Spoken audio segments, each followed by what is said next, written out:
everyone, it's me, Sheila Watko. Welcome to Ask a Skipper, where I answer your questions about working in Walt Disney World and more specifically about the Disney College program. A big dilemma once you're accepted into the Disney College program seems to be which apartment complex you choose to live in. Now, when I was there, again, that was in 2012, from June 2012 to January 2013.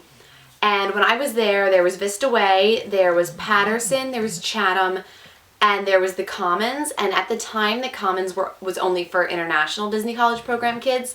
I think sometimes they open up to everyone, but the three that I'll focus on since I know the most about them are Vista, Patterson, and Chatham. Now Vista Way gets a really bad rap. When I was looking at places, everyone said, oh, Vista, that's where it's like crazy parties all the time and you won't get any sleep and people are always getting terminated because they're partying and, you know, going crazy in the hot tub and throwing things off balconies and underage drinking and all this crazy stuff. They would also say it's the dirtiest complex, that all the apartments are disgusting and just run down and dilapidated and old and gross. And on move-in day, so what happens on move-in day is you arrive, and you arrive pretty early, and they say that just because you get there early doesn't guarantee that you'll get a better complex, but that's not really true because people are lined up. And I believe in the emails they said like no one's allowed to line up before a certain time, but people did it anyway. But that's okay. I got there at a decent time, and by the time I got up to the front, I had wanted to live. You can live with, I believe you can live with 2, 4, or 6. It might just be 4 or 6. I think it's 2, 4, or 6. In a 2, 4, or 6 person apartment, and the more people there are, the cheaper it is. So I wanted to live with 6 because I wasn't there to make money because I was making minimum wage anyway, so I was just kind of there for the experience, and I wanted to save as much as I could on the apartment since I didn't plan to be there a lot anyway. I wanted to go to the parks and explore, you know, all the things that Disney has to offer and explore outside of Disney as well around Orlando and other parts of Florida. Plus in college, sophomore and junior year, I lived in 6-person apartments and I had a great time. So for me, it was about saving the money, and I got to the front of the line and the only 6-person apartments that were left were in Vista Way. So I was like, all right, well, I'm gonna do it because I wasn't too concerned about it anyway since I was 21 at the time, so I wouldn't get in trouble for underage drinking. There's a rule about that I'll get to in a second, but my point of this story is Vista Way is amazing. I heard one party one time, and it wasn't so crazy. It's because I was walking back from work kind of late, and they were just, there's some people chilling on a balcony, and there is some music playing. It wasn't like it was so crazy. I, in my 7 months there, never heard one crazy party. And I'm sure that if you want to go to a party, then you can go find one. And all this being said too, if you want to party, then people think Vista Way is a good place to go, and maybe it is. Maybe I'm just not very cool and didn't get invited to parties. That's actually probably what happened. But I'm sure you can find a party if that's what you're looking for. And if you're worried about it, don't be worried about it because Vista Way is the cheapest complex. I paid $83 a week. I lived with 5 other girls, and that was the cheapest spot on property at the time. I believe rents have increased since then because that was 4 years ago and inflation and all that stuff. But I had a great time in my apartment. I loved it. I got along with all my roommates. When you're looking for housing, since a lot of people in the program are under 21, I had just graduated college. I did it the semester after graduation, and I was 21. I was one of the oldest college program kids that I met.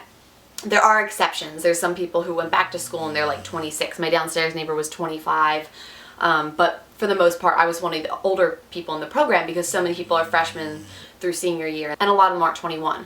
So one rule that Disney has is you can, if you're 21, you can live with people who are under 21, but you cannot have a drop of alcohol in that apartment. And if they find it, and sometimes they do room inspections, they will terminate everyone in the apartment, including you, even though you're 21. As someone 21 and older, you cannot be with someone younger than 21 with alcohol in the apartment complex. In housing, you can tell them I'm 21 or older and I want to live with other people who are 21 and older. That way you can have alcohol in the apartment and you can't get in trouble for it as long as you don't serve it to under 21-year-olds or have a party and have under 21-year-olds there. I think most people opt for that unless someone doesn't drink alcohol or if someone came with a friend who was younger who they wanted to room with, something like that.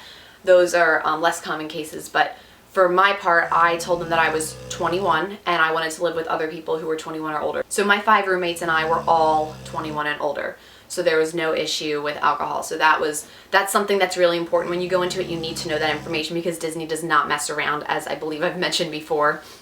They don't mess around with the rules. You have to stick to their rules because you're on their property and you're working for them. A big dilemma for me when I was looking at housing was whether to go in with a roommate already selected or to randomly room with someone there. Because in 2012, again, I had just graduated from college, and my last semester, I already knew I was in the program from about March onwards, I'll say.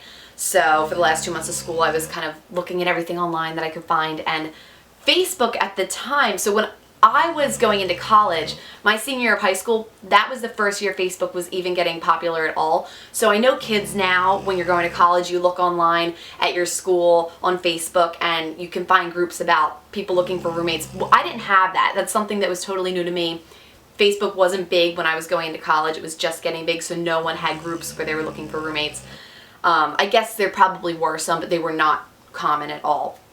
So I found this group on Facebook because I joined a Disney College program group, and someone said, oh, here's the housing group. So I was like, what's that? And I clicked it, and it was all these people, and they would fill out a survey about, are you a morning person or a night person? How important is cleanliness to you? Do you drink? Are you over 21? All these roommate questions, and they would post them in this group and then try to find a roommate to match with, which was a good idea in theory. So I was like, oh, this is how I'll find someone, so I already know what I'm getting into. And no one seemed like a great fit for me because people were I found that it was one extreme or the other. People were like, yeah, I remember one girl, it was like, do you drink alcohol? And she was like, does Ariel live in the ocean? I was like, oh geez, all right.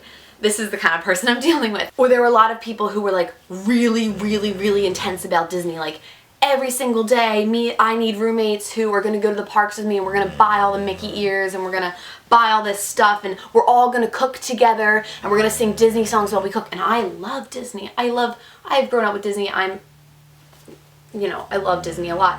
But that sounded like a lot. So I was like, oh my God, I don't know what to do, because if I get a random roommate, I might get one of these crazies. And I was kind of panicked. I will say there were some girls who seemed cool. One girl in particular, I was like, oh my gosh, she would be perfect. And I messaged her and she already had a roommate. So I was kind of freaking out. I didn't know what to do. So I decided to just go in blindly and get randomly paired. And it worked out so well. And actually, when I first moved in, my direct roommate, Molly, shout out to Molly, she's amazing. She's one of the best people I've ever lived with. She said that she was worried about who the roommate would be, meaning me, because she thought there was a lot of people on Facebook who just seemed one extreme or the other. So I think a lot of people have that concern. And this is not to discourage you from using those Facebook groups even a little bit, because I have friends who I worked with who had met their roommates on there before they came down, and they're still best friends, and it's 4 years later.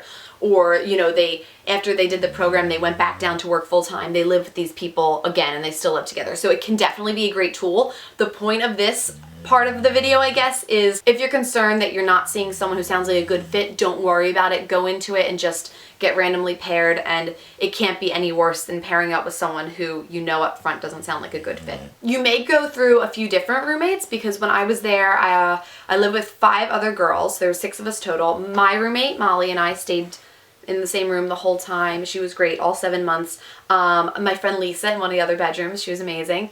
She was there the whole time.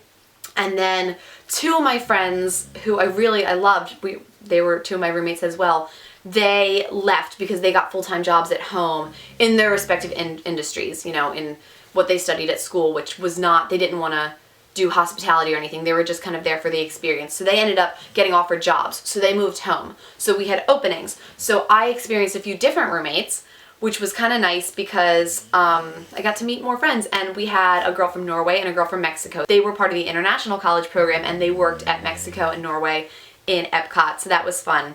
And yeah, I loved my roommates. They're all great. I still talk to them. I also know people who did not get along with their roommates, but the thing is, you're working in Disney World, so you don't have to be home a lot. You can go to the parks, you can explore Orlando, you can explore Greater Florida, and you can also, there are ways to get put in a different room, especially if there have been cases that I've seen where someone's roommate is not very responsible, and they're throwing parties with under 21-year-olds, and this person doesn't want to get, kicked out of the program. So if there's an issue, a rooming issue that either you're not comfortable in your room, you're not getting along with people, you think you'd be happier somewhere else, or especially if your roommates are doing things that could get you in trouble, even if you really like them, that is not worth your program, because Disney will get rid of you like that. because they're not there to mess around, as I always say. So definitely look out for yourself first. And there are resources for you that you can switch rooms and get in a situation that's more comfortable. I don't know as much about Chatham and Paterson. I have friends who lived in both and they absolutely loved them. They're a little bit newer than Vista Way, but like I said, Vista is perfectly clean. My apartment was really, really pretty. It was just as good as ones that I've been in Chatham and Paterson. There were 2 different pools, which was kind of fun. I didn't go to them very often, but sometimes I did, and they were nice. There were hot tubs. I don't recommend going in the hot tubs. I'll say that. Don't go in the hot tubs, but don't go in the hot tubs in any of the complexes, honestly. All the different complexes also throw parties once a month or so, and they'll have characters come, and they'll have different themes. So it might be a beach party at the Commons, and everyone goes and it's a pool party barbecue with, you know, Donald and Daisy in beach clothes. Or we had a, not Frozen wasn't out yet, a Tangled event. So we had Flynn Rider and Rapunzel come, and they came to Vista Way, and if they're at whatever complex they're at, you can go there. It's not specific to only people who live at that complex. So I would go to parties at the Commons or at Chatham, and people would come to Vista Way, my friend who lives in Paterson. Also, something to think about is that Vista is actually closer to everything. You can walk to downtown Disney from Vista. It's a hike. It might take you 45 minutes, but I've done it. There's also the Crossroads Shopping Center. That's 1 mile away, so that takes like, you know, 20 minutes. And that's not always ideal because it's hot out, but I used to go to a hair salon behind the Crossroads complex called Bamboo, which is amazing. Shout out to Libby. She's the best hairdresser. She's great. My hairdresser now in New York is also amazing, but Libby was really great in Orlando. Good prices, you get a cash discount. That's besides the point. Next to Vista, there's a Walgreens. There's a CC's Pizza across the street, which was fun. If you live at the Commons, which I don't know what the rule is there. It used to just be for international kids, but maybe you're looking at the international college program. Maybe they open it up to other people if the rooms aren't filled up. They are near the Orlando outlets, so that's really fun. I used to take the bus to the Commons and walk across to the outlets and go shopping, then just walk back to the bus stop and take it back to Vista. The buses do go to every complex. I actually talk more about the buses and places they go and the schedules, and should you bring a car, I talk about that more in this video, my Transportation Disney College Program video. But overall, all the complexes, you can't go wrong with any of them. I would personally say Vista just because it's cheaper and it's closer to a few more things. If you just need a few things to grab at the convenience store, or if you want to be able to walk to, you know, Crossroads, go to Sweet Tomatoes, best buffet ever. Important note about the complexes, if you don't live in a certain complex, you cannot be there until, I believe you can't enter the complex past 10 or 11. And again, this is all in 2012, so it might have changed, but I think it's past 10, you're not allowed to enter the complex. If you're already there, you can stay till 1, but you have to leave by 1 o'clock. Whether you're in the program or whether you're not in the program, you can't stay in a complex that is not your own until past 1 o'clock. You can't have sleepovers. So if, you know, your boyfriend or girlfriend lives somewhere else, if you're trying to have a party with all your friends and you want a big sleepover, you can't do that. So one of my good friends lived in my complex, so we would all go to her place a lot and have dinner parties and, you know, sing Disney songs and be real cheesy. Whatever you think of is the Disney College Program, like that's what we did. But it was really fun. And our friend lived in a different complex. That girl would have to leave by 1 o'clock. She could not sleep over. My other friend who lived off property, Nicole, she's one of my best friends still. She didn't work for Disney, but she lived nearby. She would come and hang out at my apartment. We'd have movie nights. We'd go to dinner and just come hang out. And she would have to leave by 1 o'clock. No matter if you work for Disney or you don't, you are not allowed to stay past a complex that you don't live in past 1 o'clock. That's definitely important information to know because they don't mess around with that. If they find out that you stayed overnight, they probably will terminate you. If you have questions about the DCP apartment complexes, please write them in the comments below. If you have questions about DCP in general, I'm happy to answer them for you. That's what I'm here for. Thank you guys so much for watching. See you real soon. Sheila, Watko.